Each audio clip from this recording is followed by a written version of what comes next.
से मतलब हमर सोच अनुसार के हम अपन अनुभव एकटा सुनेलहुँ हँ जे बहुत रास दीदी सबके हम देखलहुँ हँ कि आइ ओकरा आगि लगा के मारि देलकै यऽ, आइ दहेज नहि देलकै तऽ मारि देलकै यऽ। जब अहाँ पढ़ै छी तऽ एगो आत्मनिर्भर नारी भऽ जाउ, हम दोसर पर कैला हम निर्भर होइमे, स्वयं हम अपने आत्मनिर्भर छी। बिहान बहुत रास के साथ में एहन चीज होइ छै जे बिहान ओकरा छुट्टा पत्ता रहै छै, चाहे कोनो रंग के ओहन विवाद होइ छै तऽ हुनका पास में सीप है। शिक्षा और सीप कोई नहीं छीन सकैए, पैसा लऽ सकैए, पर ई सीप और शिक्षा दुनू अपना हाथ में छै तऽ दुनिया के हर चीज अपना हाथ में छै।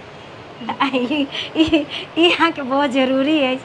तऽ हम तऽ इहे सबके कहऽ चाहब कि सब आदमी अपन ई नहीं बाहर जाके सीखू, पर सबसे महत्वपूर्ण है अपन फैमिली परिवार के साथ मिल के और हुनका एकटा कोलैबोरेशन कऽ कऽ और एकरा एके बेर डायरेक्टे हम एना नहीं करब, स्टेप बाय स्टेप हुनका एकटा समझबैत बुझबैत आगाड़ी बढ़ब तऽ बहुत नीक है।